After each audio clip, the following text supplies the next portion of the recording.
Okay, so good morning po sa ating lahat. At isang opportunity na pag-aaralan natin ang Biblia. So umaga ito ay pag-uusapan natin ang rule of father under the law and under grace. So bago ang lahat, tayo po yung manalangin. Maraming Diyos, maraming salamat po sa isang pagkakataon na inyong pinagkaloob sa amin. Salamat sa presensya ng bawat isa. At salamat Panginoon dahil malaya po kami na pag-aralan ang inyong banal na salita. At sa gabay ng inyong banal na Espiritu ay aming maunawaan ang mga salita na aming pag-aaralan sa mga oras na ito. At sa ito namin, pinagkakatiwala ang lahat sa pamamagitan ng aming Panginoon Jesus. Amen. So the role of Father under the law and under grace. So yun po yung pag-uusapan natin. So,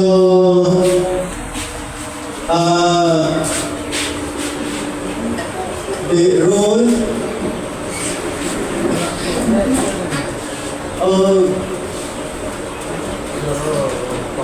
Father. Ayan, so under the law, ito po ganda. Ito po yung under the law and dito naman sa part na ito, under grace. Ayan, so ito po yung time pass. And then, but now. So, aralin po natin yung pagkakaiba.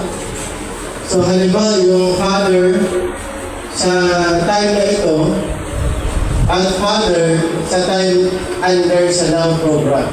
So, ano yung mga basis para anong basis ng mga father noon para turuan ang kanilang mga anak? Actually, ang basis ko ito.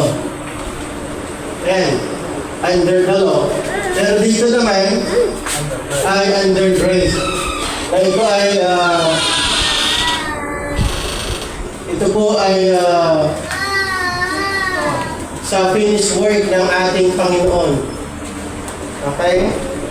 So lahat ng mga believers under sa time na ito ay tinatawag na body of Christ. Dito naman ay mayroon pong ibang tawag. Kaya ang tawag dito po ay mga kingdom believers. So kingdom believers or Old Testament saints. So yun po yung tawag sa kanila. So ibig sabihin, under the time pass, ang basihan po ng mga father noon para i-disiplina, turuan, i-guide yung mga anak nila ay base sa kautusan. Ngayon, kung ang anak nila ay stubborn, halimbawa, ang anak nila dito ay ano po, yung ayaw sumunod. Mayroon pong consequences na kamatayan. Okay, basahin po natin sa Deuteronomy 21. Start nyo basahin sa 18 hanggang 20. Okay, pwede nyo basahin ang Deuteronomy chapter 21. Tapos start sa 18 hanggang 20.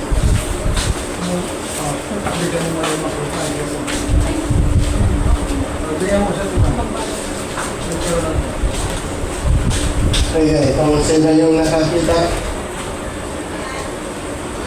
start sa 18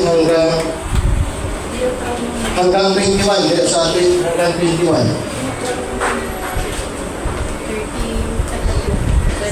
18, start sa 18 hanggang 21. If a man have a stubborn and rebellious son, which will not obey the voice of his father or the voice of his mother, and that, when they have chasten him, will not hearken unto them. Then shall his father and his mother lay hold on him, and bring him out unto the elders of his city, and unto the gate of his place. And they shall say unto the elders of the city, This our son is stubborn and rebellious. He will not obey our voice. He is a glutton and a drunkard. And all the men of his city shall stone him with stones, that he die. So shall thou put evil away from among you, and all Israel shall hear and fear. Okay, so thank you. Napansin po natin dito sa binasa natin, yung isang anak na stubborn at hindi nakikinig sa sinabi ng mga magulang. Sa matindi po, under the law, the law of the law, ang stubborn ay mayroong katumbas na death. Okay? Papatayin. Ayon dito sa binasa natin, and all the men of his city shall stone him with stones that he die. Papatayin, di ba? Ganun po, kasi yun yung requires ng kautusan, dapat sumunod. Ganun po katinya, dapat ang anak sumunod sa magulang. Pag hindi sumunod, ang magulang mismo yung magdadala doon sa congregation. Ito po yung sabi niya sa verse 18, If a man have a stubborn and rebellious son, which will not obey the voice of his father, or the voice of his mother, and that when they have chastened him, will not hearken unto them, and shall his father and his mother lay hold on him, and bring him out of the elders of his city, and unto the gate of his place. Then sa 20, and they shall say unto the elders, sasabihin ng mga magulang sa mga elders, This our son is stubborn and rebellious. He will not obey our voice. So ganun po, mismo yung parents ang mag-turn over doon sa elder. And then, ayon sa batas, ayon sa kautusan ni Moses, ano pong nangyari? Siya ay papatayin sa pamagitan ng pagbabato. Ganun, matindi po sa time na kung saan nag-operate ang kautusan nito sa time ni Moses. Okay? Ganun po. Kaya, mayroong tinatawag na hatol or parusa sa hindi sumusunod. Kasi ang ginagamit po sa time na ito, ang basis po ng kanilang pag-train ay sa pamamagitan ng ano po? Kautusan. Yun po ang ginagamit. At sa kautusan po, mayroong 613. Kasama dito sa 613, kasama po doon yung paano palakihin ang mga anak, at pag hindi sumunod, ayun po yung katumbas. Yes. Okay? So, sa panahon natin ngayon, mayroon bang ganun? Medyo mahirap pag yun ang gagawin dahil mayroong child protection policy ngayon. Pwede ang bata, pwedeng i-misinterpret niya yung disiplina ng mga magulang. Kaya sila po yung naging pasaway. Dahil sa child protection policy, pwede kasi silang magsumbong sa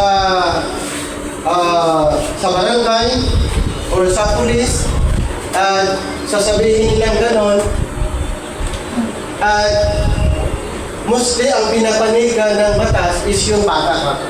Kaya sa school, ang daming mga batang pasaway, hindi mo pwedeng hindi mo pwedeng pagalitan kasi verbal abuse. Hindi mo pwedeng paluin dahil physical abuse. Ang dami po. So, papaano ang disiplina? Papaano ma-disiplina kung sa ating bayan or sa ating bansa ay mayroon silang batas na hindi naka-align sa Bible. Bakit hindi naka-align? Kasi sa Bible, dapat disiplinahin. So, ibig sabihin, yung batas ng ating bansa ay hindi naka-align sa Bible. Kasi pag i-disiplina ang mga bata ay mayroon silang rights. Mayroon silang rights. Kaya, under the dispensation of grace, dapat, anong sabi sa Ephesians, pakibasa po, Ephesians chapter 6, tapos 1 hanggang 4, Ephesians 6, 1 to 4, 1 hanggang 4. Children, obey your parents in the Lord, for this is right. Honor thy father and mother, which is the first commandment with promise, Hanggang 4. that it may be well with thee, and thou mayest live long on the earth. And ye fathers, provoke not your children to wrath, but bring them up in the nurture and admonition of the Lord. Alright. So dito po sa binasa natin, ano yung part ng children? Obey. Ganun lang din dito. Children, obey. Under the law, children, obey their parents. Under the but now, ganun lang din. Parehas, ang kaibahan lang, dito, pag nagkamali, papatayin. Pag hindi nasunod, so parehas na mayroong obedience dapat. Children, obey your parents. Actually, parehas po yung concept sa under the law and under grace. Ang kaibahan lang, under the law ay pag hindi sumunod, papatayin. Okay? Papatayin. Dito po, wala pong batas na gano'n ang gagawin na papatayin, kundi in-nurture, turuan, hanggang ano lang po, yung pag-train, pagturo, pag-guide. Dito po, ang kaibahan lang, dito may parusa. Kaya dito, in the Lord. Children, obey your parents in the Lord, for this is right. Honor your father and mother, which is the first command or commandment with promise. So, mayroon pong tinatawag na pagkakaiba. Kaya dito pa lang, sa ginagawa natin, at least mga bata ay maumpisahan, matutunan nila na dapat sumunod ang mga anak doon sa mga magulang. Okay? So, ayon kay Moses, sa turo niya sa Old Testament, the father functions as leader within the family by providing spiritual direction. So, ayon po sa kay Moses, ang mga father, ang function nila ay isang leader within the family, providing spiritual direction, guiding the household in obedience to God, and ensuring that God's covenant is passed on the next generation. Maganda po yung concept. Yung ang father, ang function na isang leader doon sa pamilya, magbigay ng mga spiritual direction at i-guide ang sambahayan in obedience to God. Ang ang matindi lang dito, yung ensuring that God's covenant is passed on to next generation. Mayroon silang covenant ito sa kautusan na dapat nilang susundin pasa-pasa. Ipapasa lang. So ang father ay isa siya sa yung mentor. Okay? Magdidirect na to make sure na itong covenant ng Panginoon ay maipasa ang next generation. Doon sa next generation. Kaya pag hindi sila sumunod, mayroong katumbas na kamatayan dahil mayroon po silang sinusunod na batas. Okay? Mayroong sinusunod na batas. So siguro ang lesson na makukuha natin yung magbigay ng spiritual direction guiding the household in obedience to God. Pero yung sa pamagitan ng batas, medyo napakatindi. Pero sa time ni Moses, yun po ang napakahalaga po. So ang una, under the time pass, ang isang ama ay spiritual. Siya ay spiritual. Spiritual, leader. Spiritual leader. So Moses teaches that fathers are responsible for leading their families in knowing and obeying God. Pakibasa yung Deuteronomy 6-7. Deuteronomy chapter 6. It starts sa 6 hanggang 7. And these words which I command thee this day shall be in thine heart, and thou shalt teach them diligently unto thy children, and shalt talk of them when thou sittest in thine house, and when thou walkest by the way, and when thou liest down, and when thou risest up. Okay. So, napakaganda po ba? Mga bata pa lang ay tinuturuan na. Diba? And these words which I command thee, this day shall be in thine heart, and thou shalt teach them diligently unto thy children. So, and shall talk of them when thou sittest. So, tinuturuan ng father ang kanyang anak habang ito ay nakaupo, sa bahay, sa loob ng bahay, naglalakad, o kahit saan. Ganun po katindi. At yung tinuturo, ito po, yung tungkol sa mga kautusan. So bata pa lang ay alam na nila yung kautusan. Maalala niya si Pablo na dating Saulo. Nung bata pa siya, alam na niya yung kautusan. Kasi yun yung training. Bata pa lang, ay ipinapangaral na, ipinapasa na yung kautusan. So, parents are instructed to keep God's commandments in their hearts and teach them diligently to their children. And this implies that the father leads by helping the family follow God's way. Maganda ba yung prinsipyo? Yes, kasi bata pa ay tinuturuan, inaalalayan tungkol sa ang kaibahan lang yung content.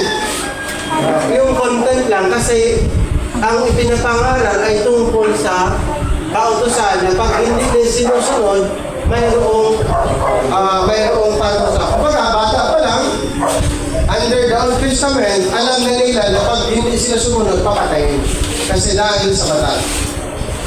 Ano pa, ang isang father ay leader by example.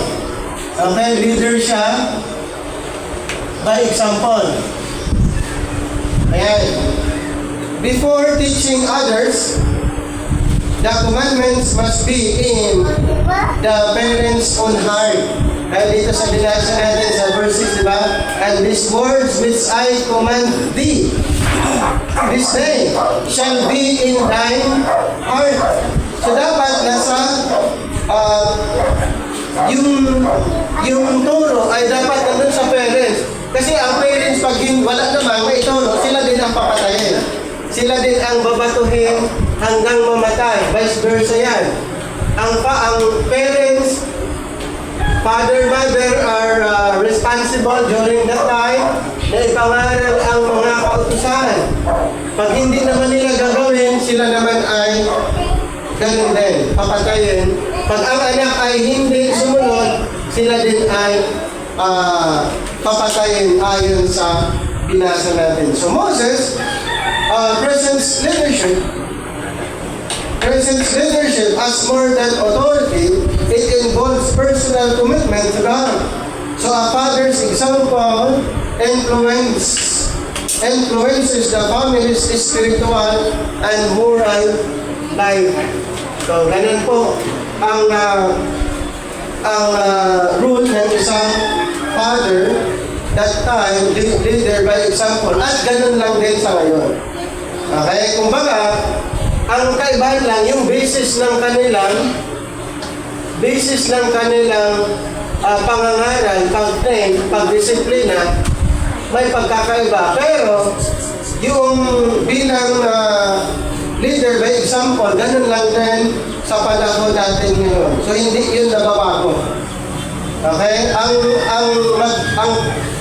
Ang kaibahan lang, under the law and under this. Kumbaga, leader by example, ang father dito under the law. Dito naman, leader by example pa rin, ang parents, ang father, pero under grace. Yun yung pagkakaiba po na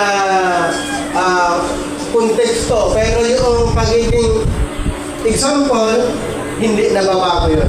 Kasi yun ay established ng Panginoon. Noon pa man, in-establish na niya yun. Kaso lang, ang pagkakaiba lang yung konteksto. Under the law and under grace. Yan. Next, guardian of the covenant. So, ang tawag po pala sa mga father dito, sila ay guardians of the covenant. Ayan, guardian of the covenant. Pakibasa yung Deuteronomy 4, 9-10. Deuteronomy 4:9-10. Only take heed to thyself, and keep thyself so diligently, lest thou forget the things which thine eyes have seen, and lest they depart from thy heart all the days of thy life. But teach them thy sons and thy sons' sons, especially the day that thou stoodest before the Lord thy God in Horeb, when the Lord said unto me, gather me the people together, and I will make them hear my words, that they may learn to fear me all the days that they shall live upon the earth, and that they may teach their children. Alright? So, sila yung father, parents ay guardians of the covenant. Kaya nga, ipinapangaral nila, bata pa lang, ipinapangaral na ng mga parents, especially sa father. Kaya dito sa balikan yung verse 9, only take me, heed to thyself, and keep thyself diligently, lest thou forget the things which thine eyes have seen. Dito sa last part, sabi nito, and lest they depart from thy heart all the days of thy life, but teach them. Okay, sa last part, but teach them, thy sons and thy sons' sons, by generation to generation. Ibig sabihin, sa mga Israelites, kasi ito po ay tumutukoy po ito sa mga Israelites, yung kautusan, ibig sabihin, sa kanila po ay pasa-pasa lang, generation to generation, itinuturo, especially the day that thou standest before the Lord thy God in Horeb, when the Lord said unto me, gather me the people. So yun yung instruction ng Panginoon, together, and I will make them, hear my words, that they may learn to fear me all the days that they shall live upon the earth. Yun po yung pangako ng Panginoon sa kanila, they may teach their children. So, napaka-stricto kung titignan natin dahil mayroon po ito. Talagang matatakot ang mga kabataan na i-disobey o suwayin ang mga magulang. Kasi nga, mayroon itong batas. Mayroong batas. Bata pa lang ay alam na nila. So Moses urged God's people not to forget His words and to teach them to their children and grandchildren. So fathers lead by preserving and transmitting the faith. So ano po yung ng fathers? Siya yung mag-lead and then preserve and then transmit. Ano po yung pananampalataya nila ay i-preserve and then transmit to next generation the identity of God's people across generations. So generation to generations ay malalaman ng mga tao dahil ipinapangaral po kung anong nilalaman ng kautusan. Okay? Sa panahon ngayon, walang gano'n, di ba? Buti mayroong church na doon sa church mapakinggan ng mga bata yung mga instruction. Pero mostly, karamihan, hindi po yun ang naririnig sa bahay, tama? Hindi po mostly naririnig sa bahay. Kaya sa church, yung ganitong gathering, at least mga bata pwede silang makinig, pwede silang umattend, parents pwedeng umattend, at least mapakinggan. Malaking bagay po yon kaysa sa bahay na hindi napapakinggan ng salita ng Panginoon. Pero noon, napakahalaga po. Dapat ang Israel, ang buong Israel ay required po sila na ipapangaral ang kautusan. Generation to generation. So, they were guardians or the guardians of the covenant. Ang mga ama, father. Then, isa pa, ang father, noon sila po ay isa sa rule or function nila ay maibigay po yung moral and ethical. So, meron pong tinatawag na moral and then yung ethical guide. So, ganun po. At ganun lang din, ang basis, ang basis pa rin ito. So, yung regarding moral and ethical, ito pa rin ang pinaka-basis. Okay? Yan pa rin ang pinaka-basihan. So, Moses laws place responsibility on parents. Ano po ang ni Moses? Kanino po ibibigay niyang responsibility doon sa parents, especially father. Ibibigay yung responsibility sa mga magulang to instruct children in justice. So from Moses, binigay ang kautusan, binigay kay Moses, and then Moses to the parents, especially the father, yung responsibilidad, okay, to instruct children in justice, righteousness, and obedience. So nandun po isa sa responsibilidad ng parents, iparating sa mga kabataan yung justice, righteousness, and obedience. So a father leads by helping family members make choices that reflect God's standards and by correcting wrongdoing when necessary. So paano nila i-correct ang wrongdoing? Base pa rin dito. Hindi sila basta-basta mag-correct without consulting the written law.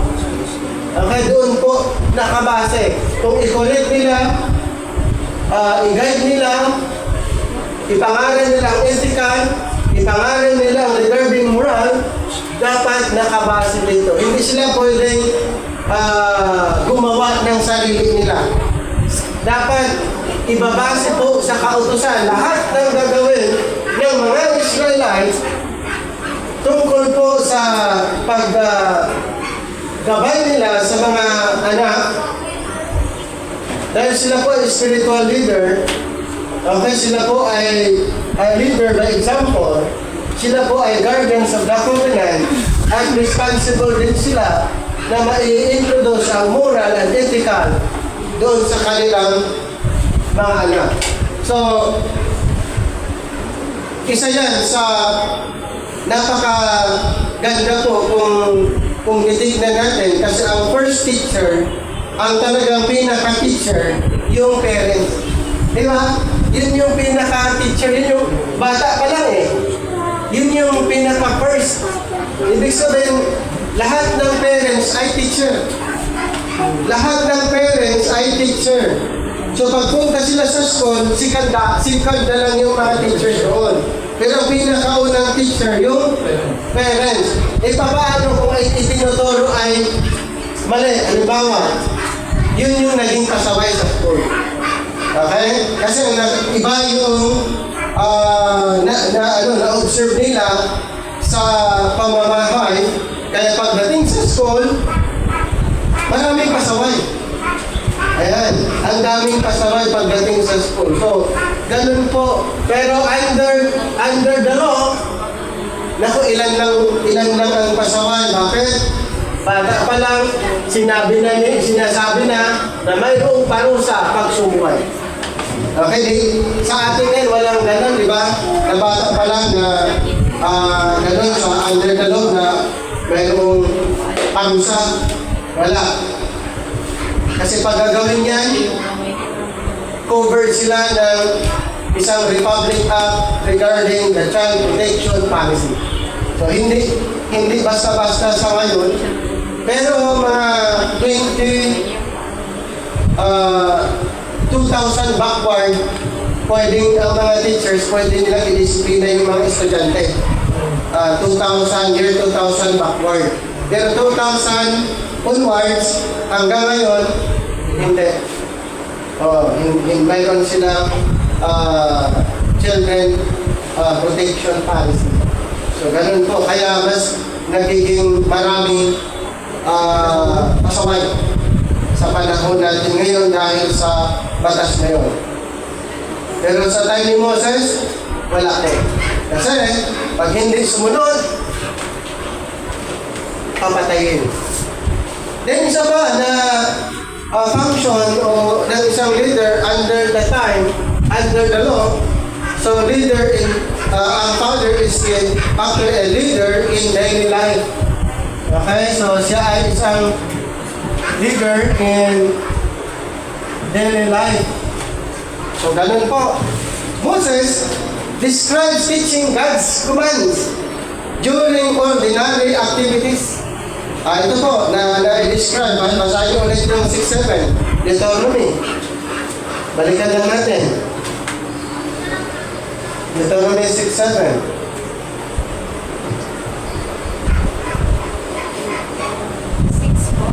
Okay, chapter 6, verse 7.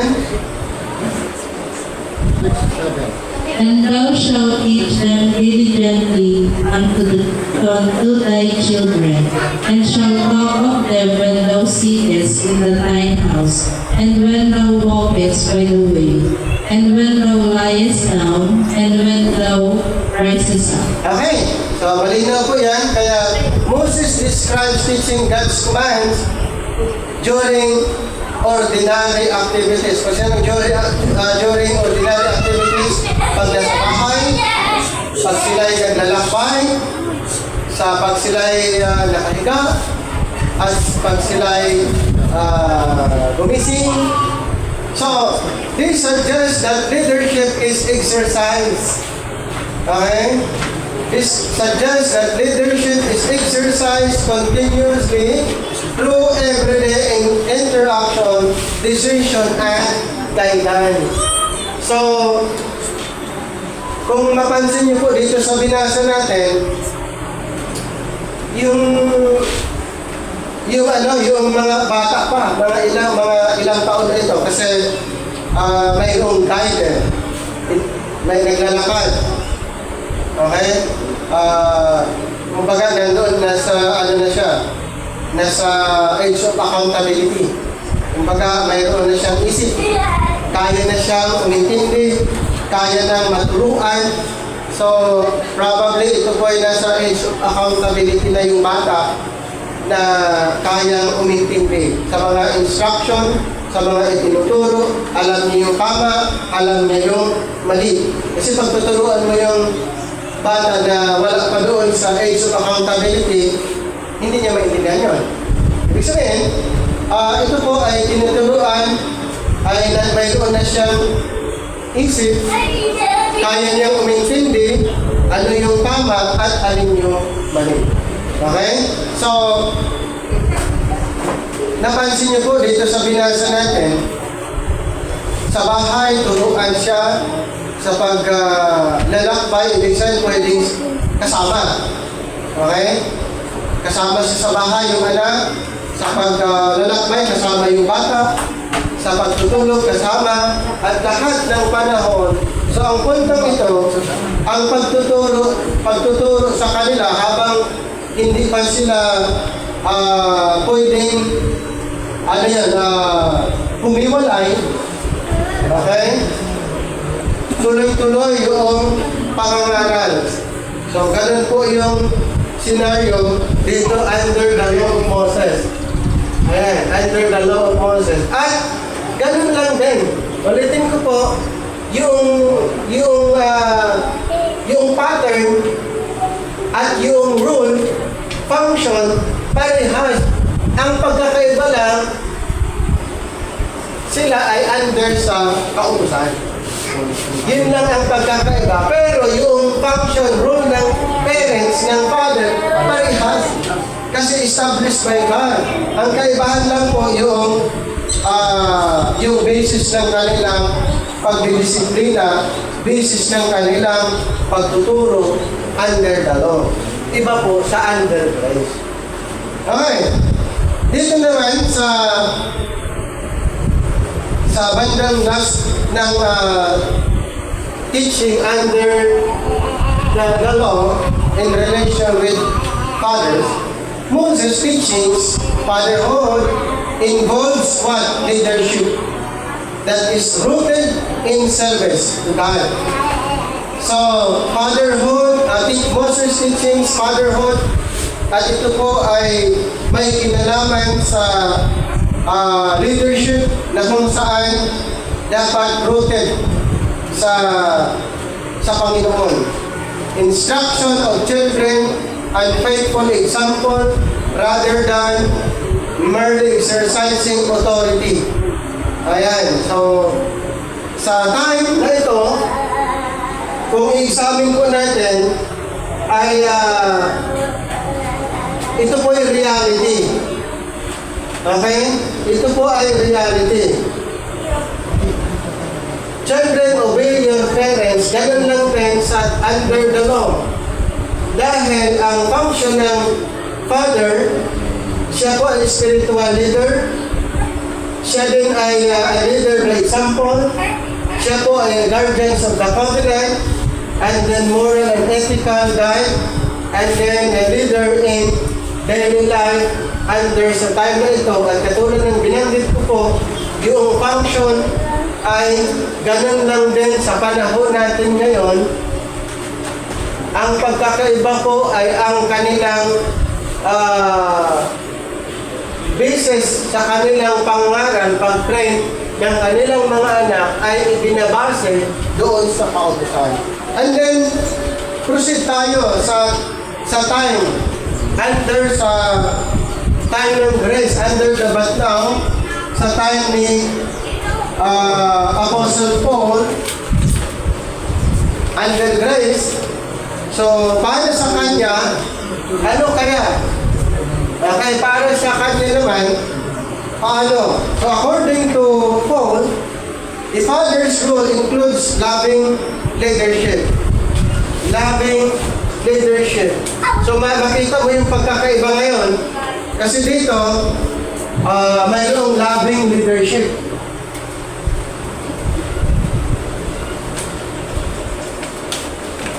loving leadership, ito matindi. Matindi kasi meron nga yan. Meron yung kautusan, pag nagkamali ay sumunod, patay. Dito po ay mayroon pong tinatag loving leadership. Ayan, yun yung isa sa mga i-consider natin, loving leadership. At saka, mayroong tinatawag nurturing. Okay, mayroong tinatawag na nurturing. Mayroon ding nurturing. And then, syempre, teaching, mayroon din. And then, disciplining. Yan.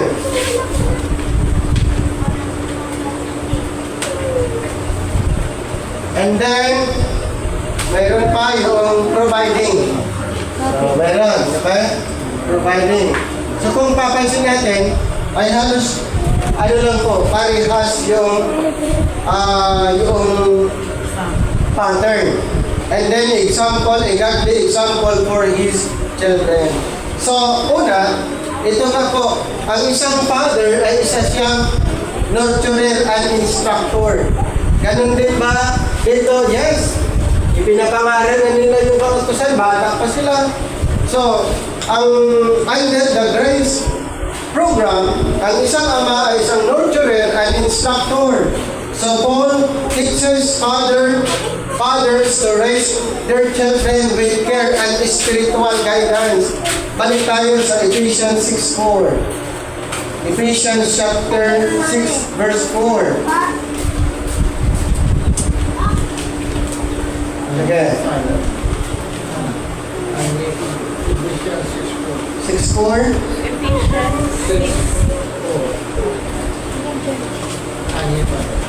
And ye fathers, provoke not your children to wrath, but bring them up in the nurture and admonition of the Lord. Okay, so yun po, mapansin natin, ang ye fathers, provoke not your children to wrath, but bring them up in the nurture and admonition of the Lord. So Paul teaches fathers to raise their children with care and spiritual guidance. So a father is responsible for helping children grow. Paano ko ang parents hindi believer? Ano bang anong maituturo ng parents? Wala, tama? Galitin ko, buti may church. Buti mayroong ganitong gathering para pwedeng matuto ang mga bata at parents pwedeng matututo dahil pag natutunan, madali na lang po nilang maituro din sa mga bata. Yung kanilang natutunan spiritually ay kanilang maituturo din. Kasi mahirap naman ang bilang ama kung hindi natin alam ang Bible, hindi natin alam ang turo ng Panginoon, ano ang maituturo natin sa mga bata? Wala. Diba? So, ang maganda dahil mayroong ganitong organization na lahat pwede ang pamilya, lahat pwede, ibig sabihin, lahat pwede matuto. Instead na ituro yung mga bagay ngayon, sa church pa lang ay sabay-sabay natuto.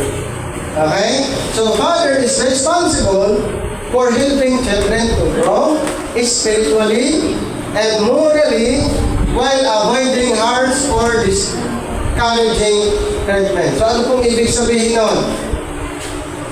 Instead na i-discourage sila, tulungan na lang lumago spiritually. So, avoiding harsh or discouraging treatment. Kung tungkol sa Panginoon, okay, tungkol sa Panginoon, ay more on encouragement. Okay, pero kung sa ibang bagay naman, probably pwede mong i-discourage yung bata dahil alam mo na pwedeng ikakasama. Okay? So, isang rule, isang mission ng father or parents ay in-nurture ang mga bata na sila'y mag-grow spiritually and morally. Okay? So, ulitin ko ha. instructor ang parents, ang father ay instructor. Sa time ni Moses, instructor din. May pagkakaiba ba? Parehas na instructor. Ang kaibahan lang, yung ituturo nila. Under the law, under grace. Yun yung pagkakaiba. Pero parehas na instructor. Parehas na tutorial. Ang mga parents, ang mga father. Pero ang kaibahan yung under the law at saka under grace. Okay? And then proceed. Sa next naman, number 2, loving and encouraging parents.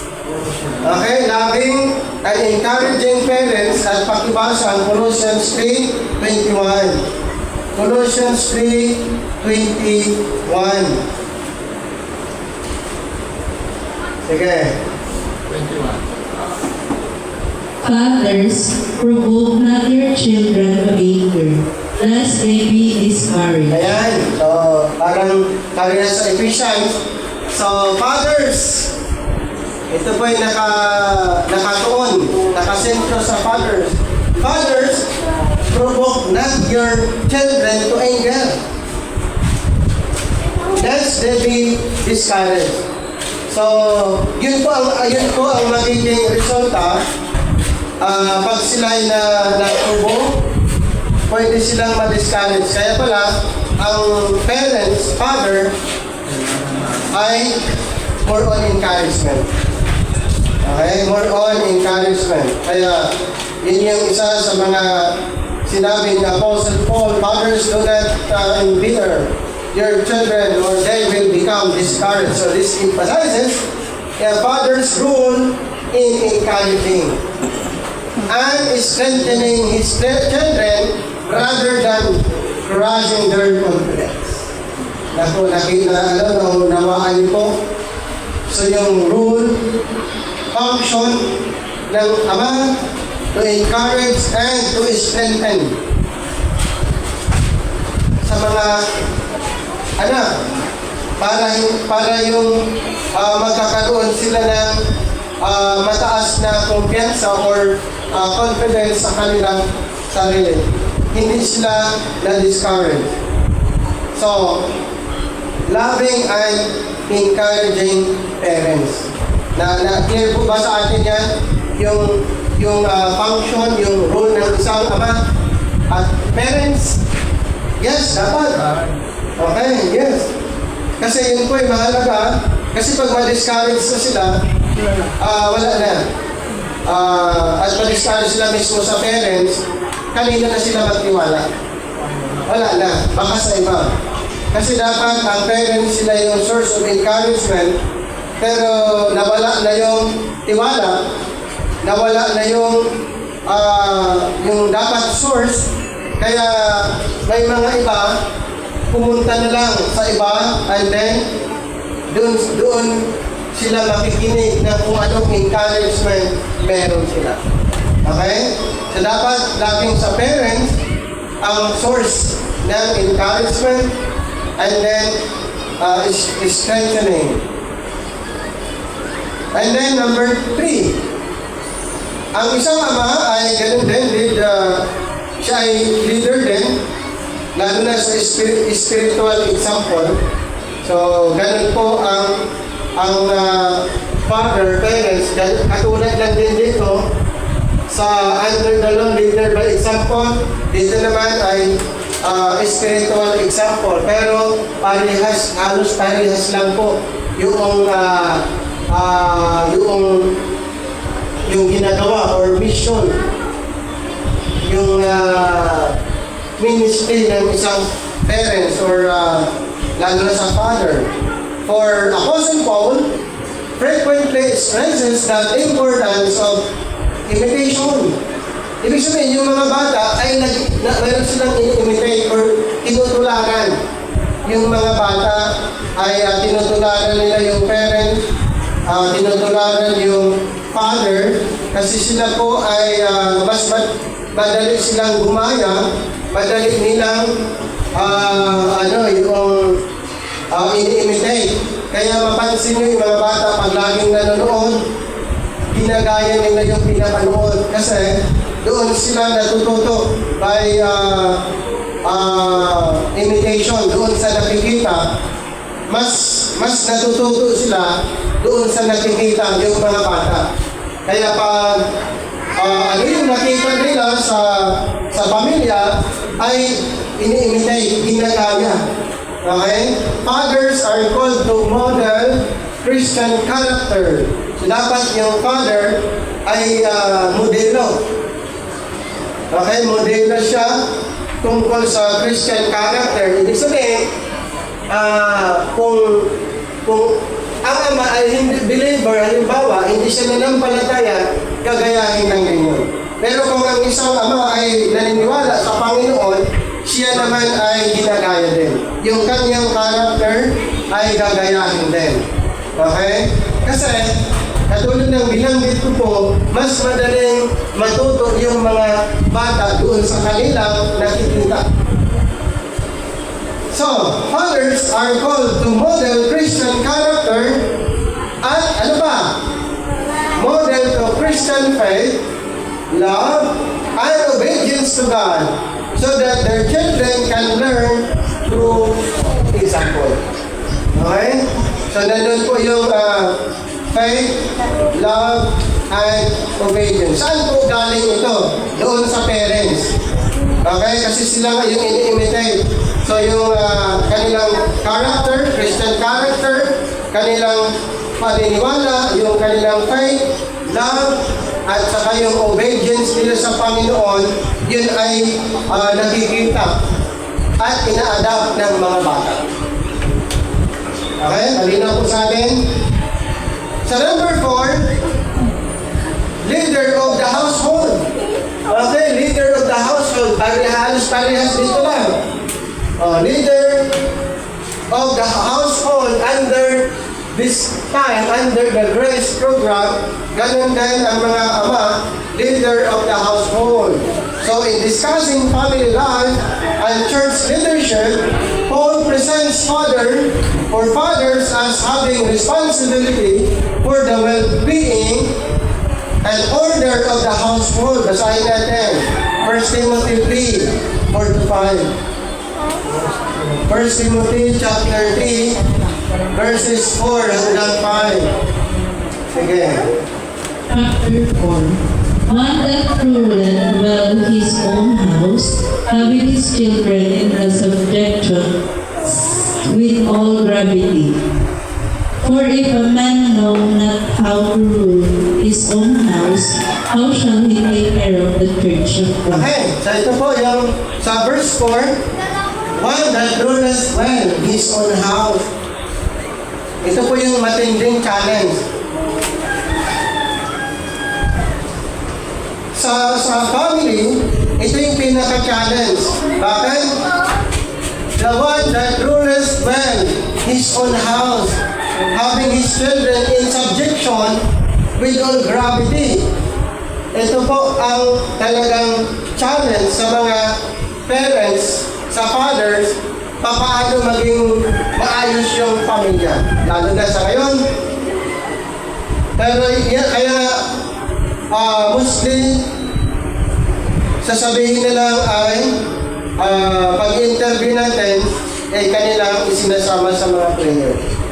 Okay, dahil yung influence ay matindi po. Pero yun nga dito sa verse 4, one that ruleth well his own house, having his children in subjection. For if a man know not how to rule his own house, how shall he take care of the church of God? Sa underdog, pag hindi sumunod, papatayin. Nakita niyo yung pagkakaiba? Dito po ay ang parents ay ma-disqualified doon sa kanyang ministry.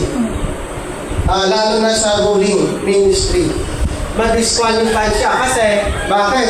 Mga anak hindi sumunod. So ang may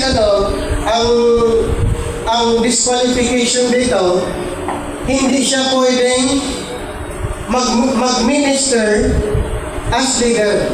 Ganun po katindi. Okay?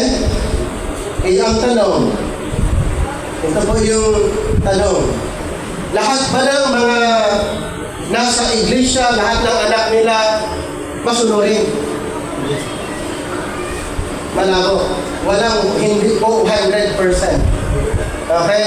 Halos lahat ng mga church leaders, hindi siguro 100%, pero karamihan po, yung mga anak ay hindi sumunod. So, ibig sabihin, disqualified sila. Kung titignan natin yung qualification na sinabi ni Apostol Pablo.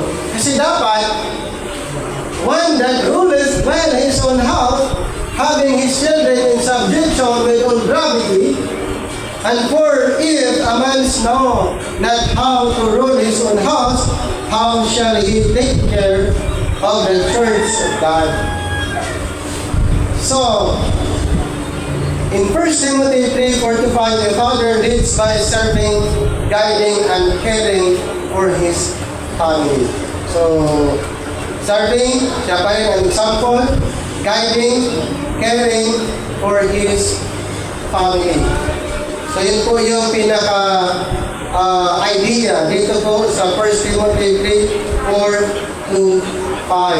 So, ang part or mission ng isang ama leads by serving, guiding, caring for his family. So kailangan pa rin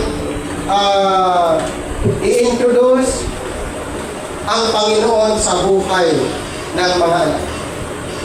So, nandun pa rin yung serving is ministry pa rin yun, guiding, caring. So, advantage sa mga magulang na may paniniwala. Advantage sa mga parents na believers. Dahil kahit papaano ay kanilang sasabihin yung kanilang naunawaan tungkol sa Panginoon. At plus church, mayroon pang church. Okay?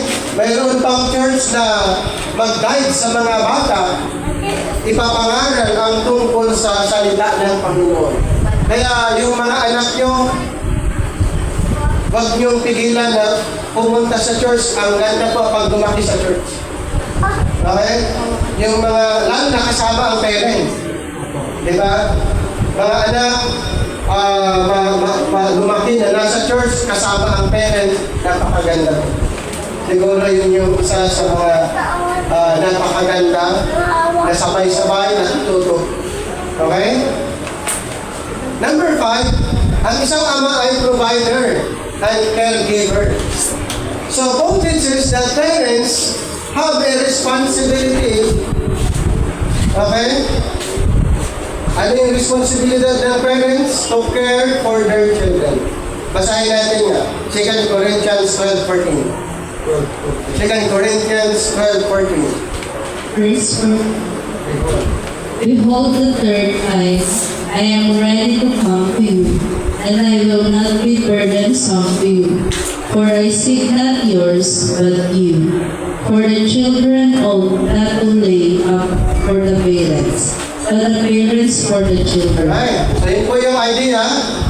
So, parents ay responsible to care for their children and then to provide their needs. So, yun po yung principle that parents provide for their children rather than children for their parents. So, ano yun? Opposite. Pero dapat parents ang provider and then caregiver. Kasi yun talaga ang rule ng isang magulang doon sa mga anak na i-provide ang kanilang pangangailangan at mapangalagaan. Kaya dito sabi ni Apostle Paul, sa binasa natin sa verse 14, Behold, the third time I am ready to come to you, and I will not be burdensome to you, for I seek not yours, but you. For the children ought not to lay up for the parents, but the parents for the children. Number 6, ang isang ama ay isang mentor din. Mentor in faith. Okay? Siya ay isang mentor, siya ay educator, siya ay teacher. Ayan. So Paul described his own relationship with believers using fatherly language. Ano sabi niya sa 1 Corinthians 4, 15-16? 1 Corinthians 4, 15-16. Verse 15. For though ye have 10,000 instructors in Christ, yet have ye not many fathers. For in Christ Jesus I have begotten you through the gospel. Wherefore I beseech you, be ye followers of me. Alright. So ito yung concept. Si Apostol Pablo ay inalintunan siyang ama ng Ebanghelyo. Di ba? Sa kanya, unang inireveal, pinagkatiwala ang grace gospel. So siya ay inahalin tulad sa isang ama. Siya ay isang ama natin tungkol sa Ebanghelyo. Okay?